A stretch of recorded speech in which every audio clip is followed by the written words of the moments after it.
Hello दोस्तों, और मैं आप सबको वेलकम करता हूं मेरे चैनल आयुष द फिल्मी बुकवर्म पे। और आज मैं एक ऐसे शख्स के बारे में बोलने जा रहा हूं, ऐसे शख्स के ऊपर लिखी हुई किताब के बारे में बोलने जा रहा हूं जिन्होंने शायद ऐसी कोई फिल्म मेकिंग का एस्पेक्ट नहीं है जिसको नहीं छुआ। वो विदाउट एनी डाउट एक वर्सटाइल जीनियस थे। वो एक एक्टर थे, वो एक सिंगर थे, वो एक म्यूजिक डायरेक्टर थे, वो एक लिरिसिस्ट थे, प्रोड्यूसर थे और डायरेक्टर भी। मैं किशोर कुमार जी के बारे में बात कर रहा हूँ और उनके ऊपर लिखी हुई किताब के बारे में एक छोटा सा रिव्यू आपके सामने ला रहा हूँ। Kishore Kumar the ultimate biography, written by Aniruddha Bhattacharya ji and Parthiv Dhar, published bye Harper Collins. इस किताब को ऑर्डर किया। आई डेंट इवन नो कि मैं कितनी सारी चीज़ें किशोर कुमार जी के बारे में जानने वाला हूँ इस किताब को पढ़ने के बाद। हाँ, मैं बचपन से ही किशोर कुमार का बहुत बड़ा फ़ैन रहा हूँ। मेरी मम्मी किशोर कुमार की बहुत बड़ी फ़ैन थी और बचपन से ही मेरे घर पे उनकी फिल्मी गाने, उनके नॉन फिल्मी बंगाली गाने जो हैं वो बजते रहते थे। और उनकी जीवन के बारे में, उनके लाइफ के बारे में मुझे कुछ खास पता नहीं था। ये मैं फ्रैंकली एडमिट करना चाहूँगा। हाँ, क्विजिंग करता हूँ, कुछ चीज़ें, कुछ छोटे मोटे ट्रिविया जो है उनके बारे में मैं जानता था, लेकिन एक हॉलिस्टिक इंसाइट उनके लाइफ के बारे में इस किताब ने ही मुझे दी। इस किताब के जो ऑथर है अनिरुद्धा भट्टाचार्य जी, वो एक बहुत ही एमिनेंट क्विजर है और उन्होंने इसके पहले भी बालाजी विट्ठल जी के साथ 3 और किताबें लिखी हैं। उनमें से आर.डी. बर्मन के ऊपर लिखी गई किताब के लिए उन्हें नेशनल फिल्म अवार्ड से भी सम्मानित किया गया। पार्थिव धर मेरे देखे हुए सबसे बड़े किशोर कुमार के फ़ैन हैं। उनके पास किशोर कुमार से रिलेटेड इतने सारे मेमोरेबिलियाज है, इतने सारे पोस्टर्स के कलेक्शन हैं जो मैंने और किसी के पास नहीं देखा। तो जल्दी से मैं बता देता हूँ इस बुक में मुझे कौन कौन सी चीज़ें अच्छी लगी और कौन कौन सी चीज़ें जो शायद उतनी अच्छी नहीं लगी। First of all, this book is a complete insight to Kishore Kumar life. मेरा मतलब है, पहले भी मैंने किशोर कुमार के ऊपर एक किताब पढ़ी थी हिंदी में लिखी हुई, पर उसमें उन्होंने, जो ऑथर थे, उन्होंने उनके करियर के ऊपर ही ज़्यादा ध्यान दिया था। उनके पर्सनल लाइफ या इनका जो करियर है वो कैसे एक गायक बने, वो कैसे एक एक्टर बने, इसके पीछे जो उनका फैमिली का बैकग्राउंड है या फैमिली के अंदर जो एक इन्फ्लुएंस होता है जिससे आदमी के अंदर का टैलेंट जो है वो उभरता है, उसके बारे में कुछ ज़्यादा बताया नहीं गया था, कुछ खास उन्होंने बताया नहीं था। पर इस किताब में उन्होंने बिल्कुल उनके पैदाइश से लेकर के बिल्कुल उनके जीवन के आखिरी लम्हों को बहुत ही अच्छी तरह से पूरी तरह कवर किया है। यहाँ तक कि उन्होंने छोटी सी छोटी बातों के ऊपर भी बहुत ज़्यादा रिसर्च किया है। For example, there is a mention of Kishore Kumar roll number. Can you believe it? Yes, Kishore Kumar roll number in this book. There is also a mention of Kishore Kumar childhood friends, his Khandwa days, जिसके बारे में हम बहुत ज़्यादा नहीं जानते हैं। इस किताब की दूसरी खासियत है, इसके लिए मुझे किताब को हाथ में लेना होगा। हाँ, तो मैं कह रहा था इस किताब की दूसरी खासियत। इस किताब की दूसरी खासियत है इसके चैप्टर्स के नाम। पहला भैरव द मॉर्निंग, उसके अंदर सारे राग के नाम दिए हुए हैं। जोगिया, भैरवी, परमेश्वरी, तोड़ी, उसके बाद पूर्वी द आफ्टरनून, दोपहर के राग होते हैं, धानी, भीम पलासी। इस तरह से इसको डिवाइड किया गया है। जो ये कंटेंट्स पढ़ेगा ना, जिसको इस किताब के बारे में कुछ मालूम भी नहीं होगा, he will be hook to this book. This is a very clever ploy and a very very innovative ploy, a very creative ploy to get the audiences, the readers attracted to this book. अगर हम कोई serial देखेंगे या web series देखेंगे खासकर, तो उसमें जब एपिसोड एंड होता है तो वहाँ पे एक हुक होता है। वो हुक आपको अट्रैक्ट करके रखता है कि अगले एपिसोड में क्या होने वाला है, वो देखने के लिए। तो इस बुक में भी ऐसी एक चीज़ है। कैसे? मैं आपको एक एग्जांपल दे देता हूँ। फॉर एग्जाम्पल, एक चैप्टर है success, which ends with this paragraph. Many years later, in an NDTV interview, Dave would reiterate the point. When Kishore sang well, he sang the best.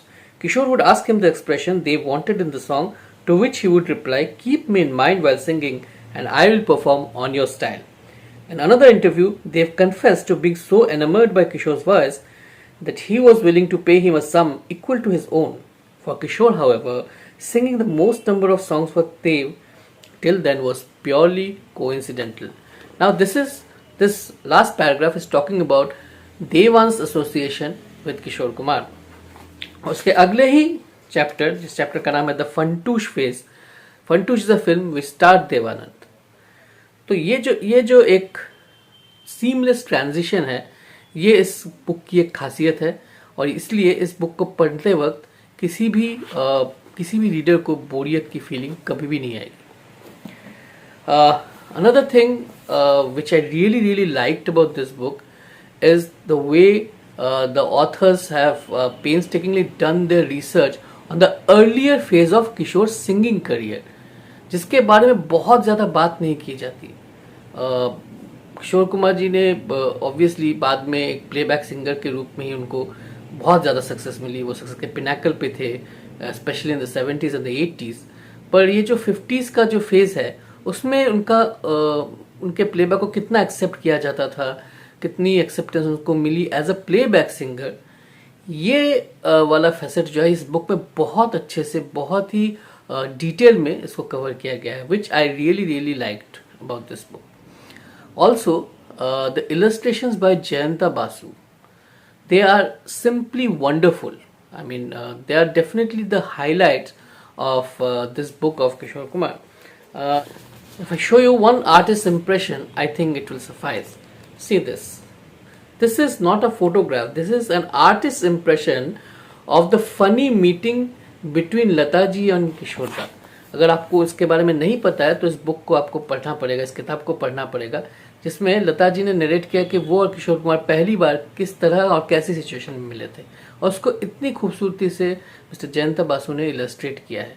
तो these illustrations are the highlights. Of course यहाँ पे बहुत सारे photographs हैं, कुछ rare है, कुछ popular है, एटलीस्ट अमंग फिल्म बफ्स, लेकिन ये जो इलस्ट्रेशंस है ना, they are very unique part of this book. इस बुक में और एक चीज़ बहुत अच्छे से आई है, Kishore Kumar we all know he got married multiple number of times, और इस चीज़ को लेकर काफ़ी इफ़ द ऑथर्स वांटेड, शायद ये चीज़ बहुत लाइटली आ सकती थी, या तो इस चीज़ को पूरी तरह अवॉइड कर सकते थे, लेकिन the matter of fact way the author's have incorporated these personal facets of Kishore Kumar's life with a lot of dignity, yet with full information, has to be praised. It's really praiseworthy. Trust me, I really like that aspect of this book as well. Talking about the aspect I didn't like much about the book, well,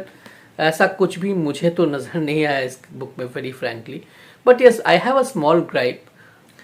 As I said before, Kishore Kumar attained the pinnacle of his success in the 70s and also in the 80s.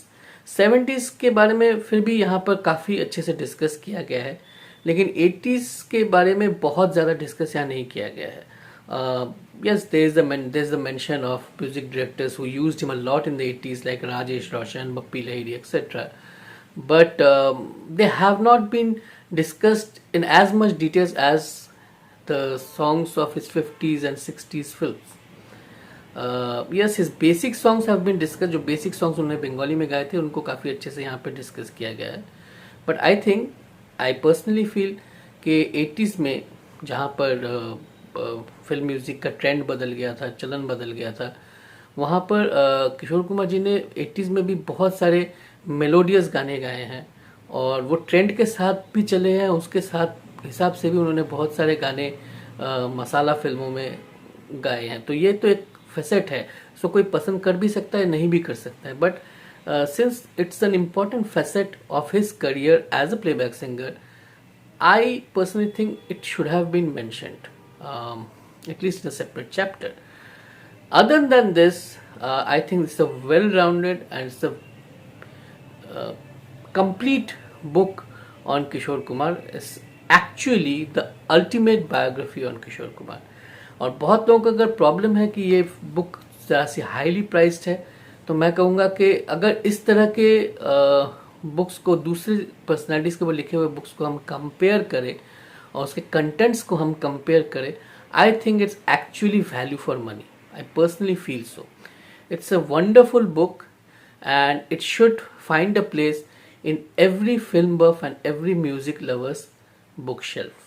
और एक बात कहना तो मैं भूल ही गया, this book is for everybody, right from a film buff to a music buff to a person who is a little uninitiated about the music of the golden era, या अगर वो कोई ऐसा व्यक्ति हो जिसे बॉलीवुड के बारे में जानना हो लेकिन ज़्यादा पता ना हो, ये किताब उन सभी लोगों के लिए है.